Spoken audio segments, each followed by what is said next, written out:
Welcome to the latest edition of the Contested Layups podcast. Thank you for listening. Thank you for listening to us. How's everyone doing? We're good. We are wonderful tonight. Pretty good. Remember, you can catch us on Twitter at Contested Layup 1. Grindr. We're not on Grindr yet. Next week. You can email us at contestedlayupspodcast@gmail.com.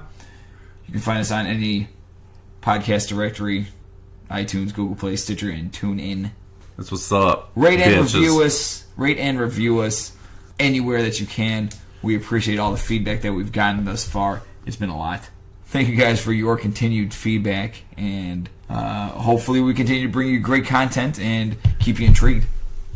Tonight it's All-Star Weekend this week, guys. It is.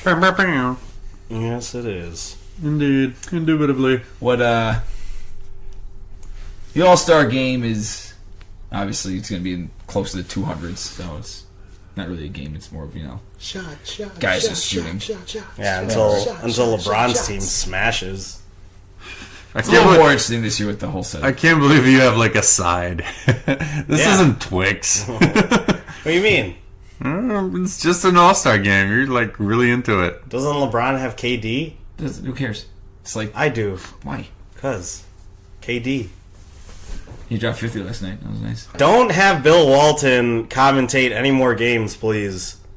It was so annoying. I had to watch the game on mute. Just shut up. I'm trying to watch the game. He's like the resident spaceman of the NBA. And then he was only calling the game for the Warriors. Even though he played for Portland. That's interesting. He's an old guy. Yeah, his son makes a ton of money. Maybe he just like does Portland games. I know he does a lot of West Coast. West Coast. Yeah, he does a lot of West Coast games. It was some kind of some like new. You know how they have players only. Now they have like it was called like the crossover for yesterday. And I think doesn't Bill Walton do like college games? Yeah, Bill Walton crosses over everyone before the games. That's what he does. Yeah. Or they all watch. Come here, Steph Curry. They all watch the movie Crossover right before the games. Nice. So who's excited for the All-Star game besides Raul? Yeah. Meh? Yeah. John? To be honest, for me, the most interesting part of the All-Star games is actually like the three-point contest, the dunk contest. For me, it's more than that is cooler than the game itself. Of course. Well, that's how it's been, but I'm excited to watch the All-Star game to see what's going on. Two captains, and then they just divide it up. They just divvy up the players and shit. I would like it to be more competitive this year. Yeah, it's gonna be more competitive. I don't know about that. And they raised the prize pool to $100,000 per player For the winning team? for the winning team. And 0 for the losing team? Yeah, That might be interesting, actually. Wait, you said per player? per player. Okay. That could be a little bit interesting. It's only about 62 after tax. No, it doesn't. Shut up. That's like a Tahoe. It's like a really gourmet taco. No, Tahoe. No, it's like a really gourmet taco. I meant like the Chevy Tahoe. Yeah, that's a Real what would be on that taco? Gold, yeah. Have to be Caviar, finest steak. Wagyu beef. What's Wagyu beef? It's because you don't watch 2 Chainz on Viceland. Because you don't know cooking. Because Most expensivest. we remember your That's a barley show. soup. Okay? It's true. I do make barley soup. I'm pretty excited for the All-Star game. I am also excited for, I don't know, I'm just weird like that. I like watching the celebrity games. You know, I like the rookie game, the World versus US or whatever. I like that concept. Considering all the influx of non-American talent in the NBA nowadays, I think it's pretty decent. So for the game, who's not in that you think should be in? Who got snubbed? Isaiah Thomas. Oh, God. No. He's a hometown hero. Actually, I'm going to have to go with the other hometown hero. Chris Paul. No. Although that would be interesting. Well, I mean, I got kind of one. interesting. I But got yeah, you one. got to go with Lou Will. Yeah, Lou Will. I was gonna say Lou Will as well. Yeah. Got snubbed. Played for both LA franchises, and he's just destroying people right now. He's not really on most people's radars, but you got to give him props for at least this year. Yeah, I mean, I guess Lou Williams got snubbed. I still think it would have taken at least 2 more injuries to the players in order to get to Lou Williams. I think the guy who was snubbed, who was ahead of Lou Will, is Chris Paul. Yeah, clearly. Chris Paul definitely got snubbed. To me, The Rockets are so good with Chris Paul in there. Like it's yeah. How many One games or did two he games. miss? He missed like 17, and Curry missed 15. Yeah, but Curry's like a global phenomenon. You can't have a game without Curry. Paul's been in the All-Star game his entire career. Never won. Yeah. So, you can have a year off. While we're discussing on what it takes to be an all-star, Ben Simmons came out recently saying that he had a problem with not being picked as an all-star. He should shut up. He's a rookie. Yeah, I don't think he should have been an all-star. What about Jokic? Yeah, that's your boy. That's a great. Jokic was playing is on fire. He's balling, man. Yeah, dude, he's balling and he's making that team better. Like that's the reason why the Nuggets are like. I mean, the media is like, man, how good are the Nuggets? How good are they? And it's because it's Jokic. Jokic deserves a mention in that. He's just not flashy enough. Plus, Denver is kind of like, in Denver, they don't get that much pub. I mean, I like them. They have some very nice pieces that they've spent time developing, and it's kind of coming to fruition right now. And it looks good. I'm a fan, but to a layman fan, maybe they're not as excited about Denver, and therefore they don't know about Jokic. It's tough to make it as big, especially in this year's Western Conference. There's Cousins, there's Davis, there's Aldridge, there's Towns. Yeah. Speaking of the West, what's the outlook for the rest of the season? For the West? Yeah, for the West. Who's going to make... I mean, essentially who's making the top 5 in the West. Right, but at the middle portion of that conference, there's a lot of teams kind of close together and some really good teams kind of coming on right now. Specifically, the Utah Jazz. Yeah. Also, I've been a fan of theirs for quite some time from afar. I really hope they make it. Kind of like Miami last year, where they just put a pretty amazing streak together and obviously fell just short of making the playoffs. What is their streak right now? Is it 9? It's 11. It's 11 in a row? 11 in a row. Wow. Right. Yeah, That's out awesome. of nowhere. That's awesome, man. And they're over 500 now, I want to say, or at 500 or over. Yeah, they're game and a half back. New Orleans is in 8th at 31-26. Clippers is at 9th at 30-26. Utah's tied with them at 30-28. So it's not tied, but So if you look at it, between 3 and 10, the difference in losses is only 4 games. 3 seed is San Antonio at 35-24, and the 10 seed is Utah at 30-28. Oh, wow. Yeah. That's way closer than I expected. Wow. Right. So, I mean, there is a scenario out there where a team like San Antonio may not make it. Although it's Highly unlikely. highly unlikely. I think Utah leapfrogs both New Orleans and LA Clippers. I think so, too. They're a really well-coached team, and they got Gobert back. Yeah, Rubio's balling. Yeah, they got a lot of good They pieces. cut Derrick Rose. Yeah, that's always a good move. And that is the best move any NBA franchise can make. Hey! Trubans. And don't forget about your boy Mitchell. Yeah, I know. What's going to happen in the East? Are the Pistons going to make it? My boys, the Pistons? You know, the sun may rise in the east. I don't but think it's so, settled in man. the final location. Man, Holy I shit, think you're the worst. Cleveland's Good job. going to make a huge surge second half of the playoffs. I mean, second half of the season, in my opinion. Toronto's for real though. Like that. I mean, it's hard to say that right now because of the way they played. Oh, against the Bulls? No, previously. Well, yeah, that and And it smoked the Bulls. they smoked the Bulls all 3 times. Toronto is for real. Toronto's for real. Yeah, Toronto's for real. Like I got to see it in the playoffs, but man, they look for real. And See, I've been telling you, Toronto. Hello. Doesn't mean Yeah, shit. you have. Doesn't mean shit. I don't think Toronto's making it out of the East. What if Toronto does that? neither do I. Though. What if it's a Toronto and San Antonio final? Oh, Now you're just. the NBA will be pissed. Why? Why would they be pissed? Be That's not the Unmarketable. They want. No, but in the long term, you want that because of course, yes. you don't want the same finals to. You don't want a repeat of the last 3 finals. do you or do you not? No, you do not. If you're the NBA, you want to show that hey, you can be someone else besides Cleveland and Golden State. And I mean, let's look at it from another point of view. The Warriors' dominance, is that a good thing for the NBA or not? Yes, How so? it has forced every team to step up. It's forced every team to readjust the way that they run their franchise. It's forced every team to value shooting more than athleticism. The NBA right now is at its peak.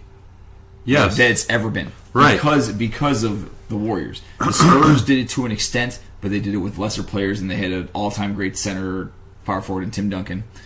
But the Warriors did it with great guard play, and then they just taught everyone how to shoot, and that revolutionized basketball. They revolutionized basketball. That's fair, and I don't disagree with you. But from a general standpoint of competitiveness, yes, you're right.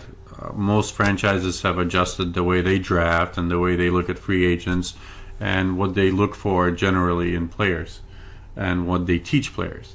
However, there is really no team on the horizon that will be a perennial contender for the ship outside of the ones that are already there.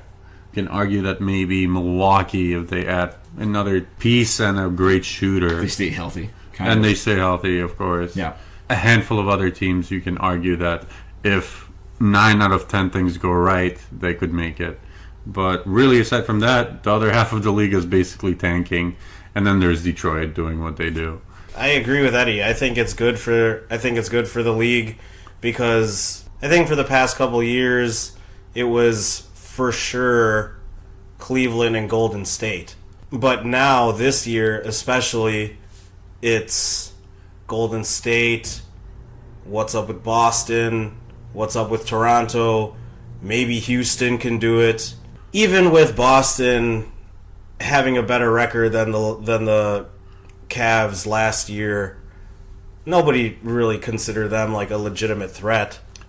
But Right. now this year, Boston is like a legitimate threat to Cleveland. Toronto's a legitimate threat to Cleveland. Also, you have like the bottom teams in the East. Those are going to be tough outs for the 1 and 2 seeds, 1, 2, and 3 seeds. Teams like Philly, teams like Milwaukee, Miami, those are very competitive teams that can definitely give Toronto, Boston, and Cleveland a run for its money.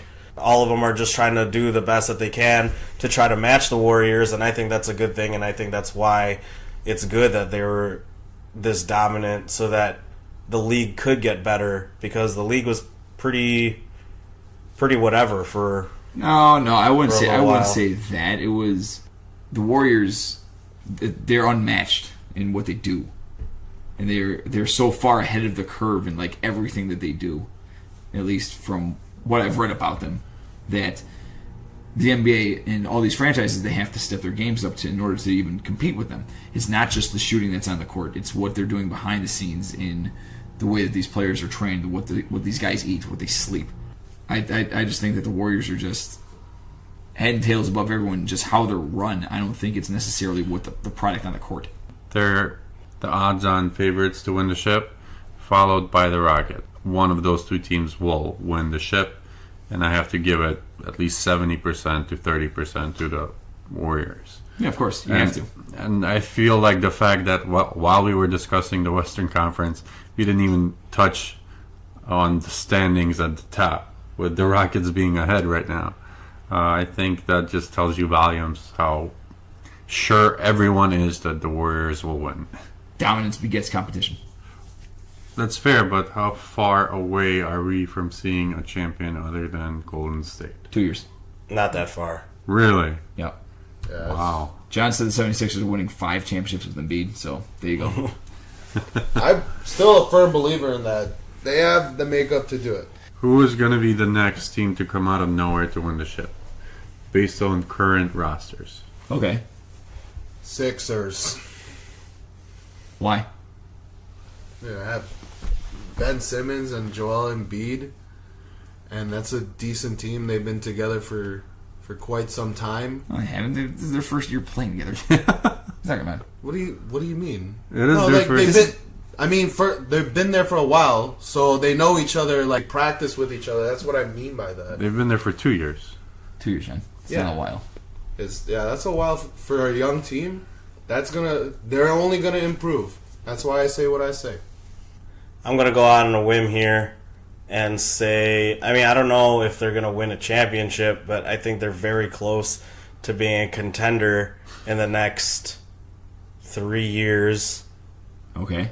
2-3 years. The Lakers.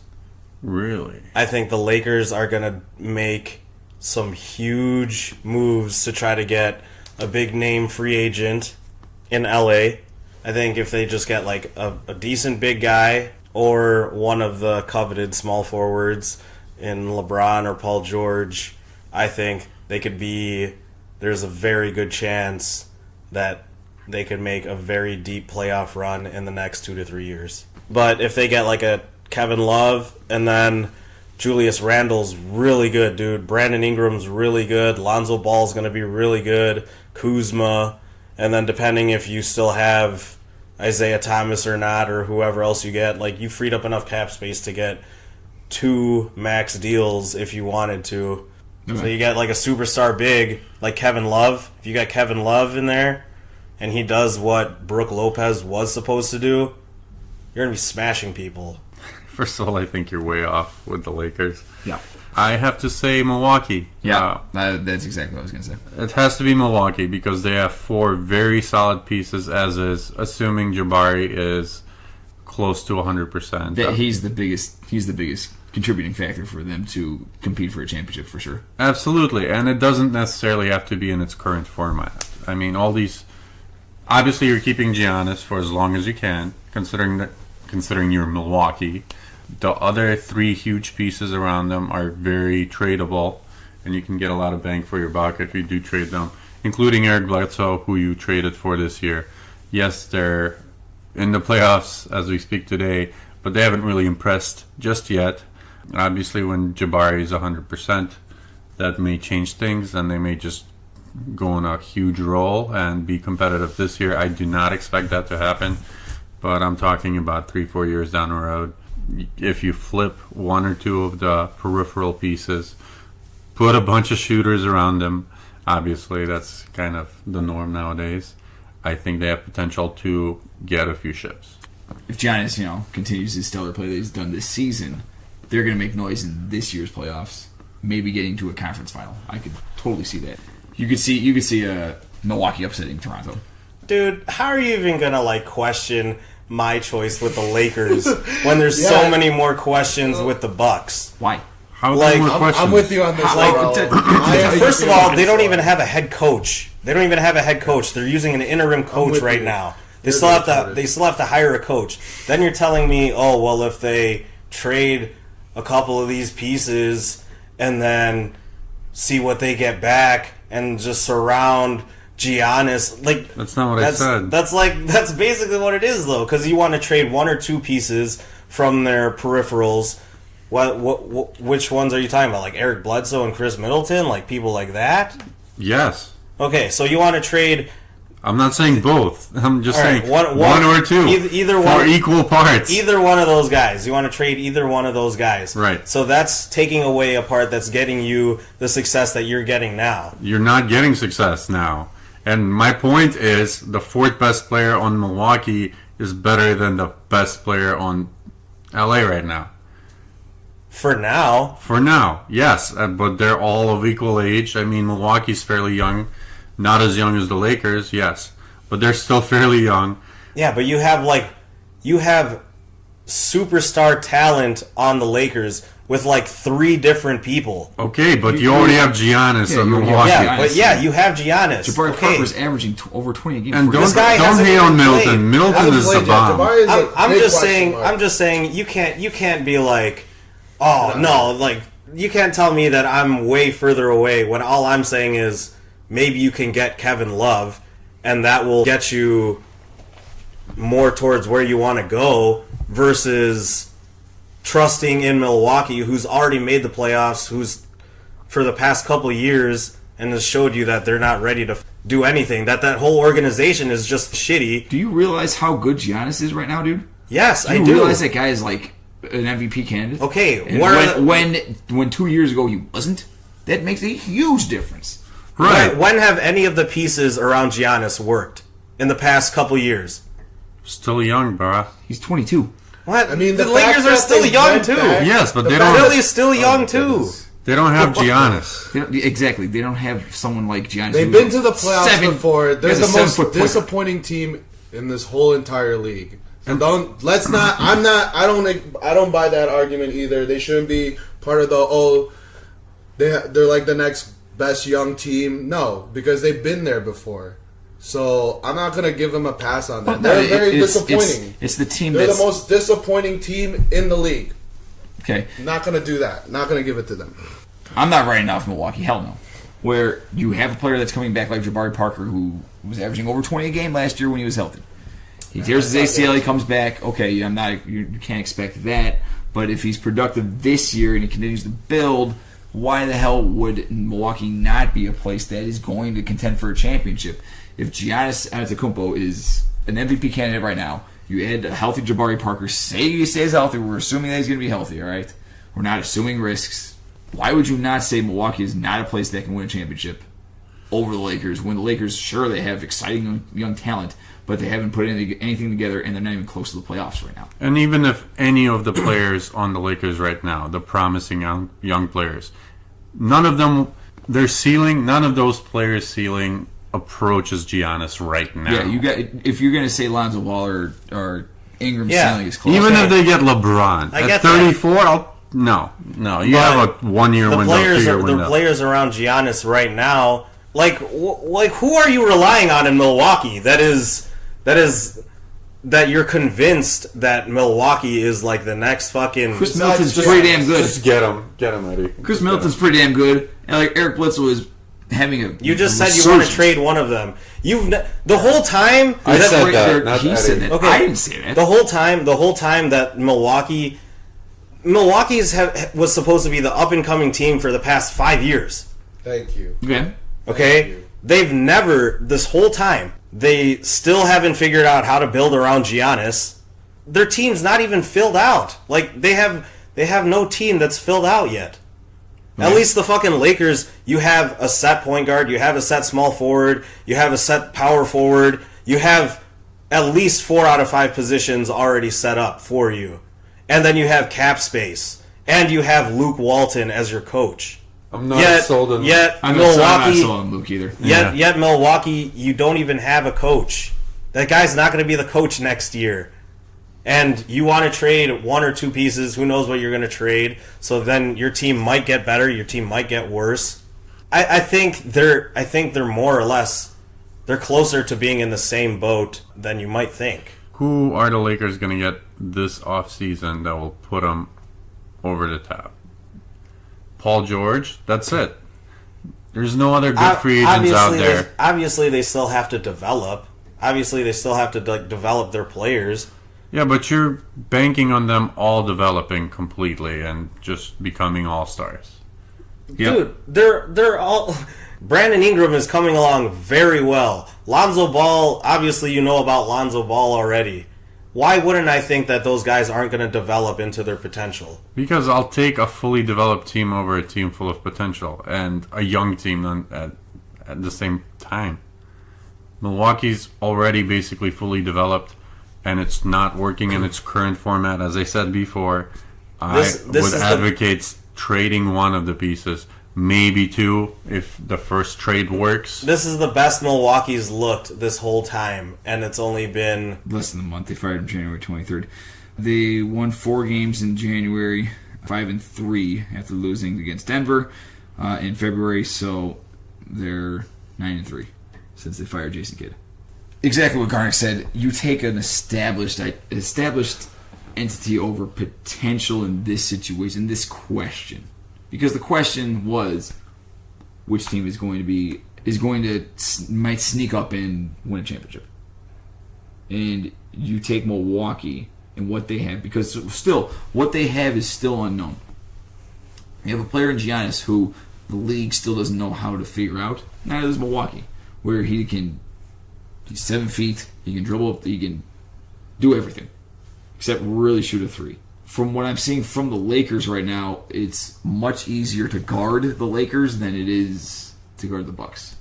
I'm using that kind of perspective right now, where Julius Randle, you guard him, you force him right. Lonzo Ball, you let him shoot 3s. Brandon Ingram, you be physical. How the hell can you guard Giannis Antetokounmpo for 7 games at the way he's playing right now versus what I just told you how you guard the Lakers players? I figured that I'm out. I'm not in the NBA, but I mean, okay, obviously it's easier said than done, but It will be different 2 years from now. how? I'm just saying, you might be right.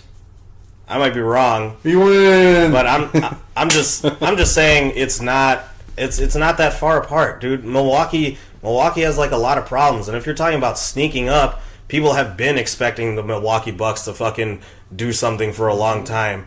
That's not sneaking up anymore. Everybody knows that Giannis is the shit, but they don't think that way about the Bucks.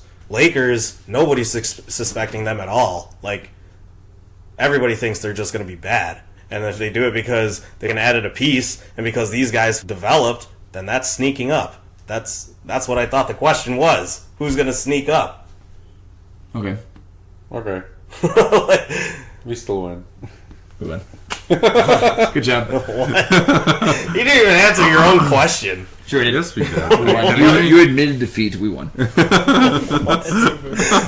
do you think is sneaking up? The team that everybody's been watching. What? What? I agree with you. What the I agree hell? with you, my friend. Like, I agree with you. you know what I'm saying? Like, Yeah. if you're watching them already and people are already expecting them to do it, They've how been are, in the playoffs how are before. you sneaking up on anybody? Anyway. Next thing. Yes. All right. Guys, let's wrap up. So, final thoughts. Final thought. Today I was pretty bored. Looked on YouTube. Saw a compilation of Wilt Chamberlain interviews. And in these interviews, they were asking how he felt about Michael Jordan. And Wilt Chamberlain was like, he's definitely not the greatest. And he was just saying that, like, he appreciates him for impacting the game the way that he did. But as far as, like, best scorer or best player ever, he doesn't think so. He also said some interesting stuff about how he would do it in today's game. And this dude was like, it would be even easier. And he also said that the only reason why he wasn't averaging 70 points a game was because he just decided not to. which is pretty awesome. I definitely have a little bit more respect for Wilt Chamberlain because of that. But as a regular final thought, I'm pretty excited for the All-Star game. I like who's in it. And if you guys listen to this, let me know if you think I should pick up Reggie Jackson. If you think I should hold off, or if not, because Walker thinks I should just avoid him. But yeah, let me know, guys. Contested Layup 1 at Twitter. Let me know if I should pick up Reggie Jackson. My final thought is, I won't be in probably the next couple of weeks from now. I'm going to Florida. So, Oh, shit. see you later from sunny Florida, guys. Probably won't be on next week's. My final thought. My final thought is Devin Booker should be an all-star. Hey man, Really should. The guy's averaging 24 a game. Hey man, that's not a bad. He's the franchise for the Suns. That guy should be an all-star, but the Suns suck, so he's not going to get any love. Thank you for listening to the Contested Layups podcast. Remember, you can find us on Twitter at Contested Layup 1. Email us at contestedlabspodcast@gmail.com. And listen to us on iTunes, Google Play, Stitcher, and TuneIn. And rate and review us whenever you can.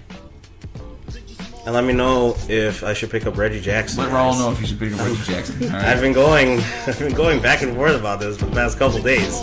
I gotta know. He needs your help. Matter He of life or death. needs our listeners' help. Thank you, guys. Thank you. All right, have a good night. Goodbye. Ciao.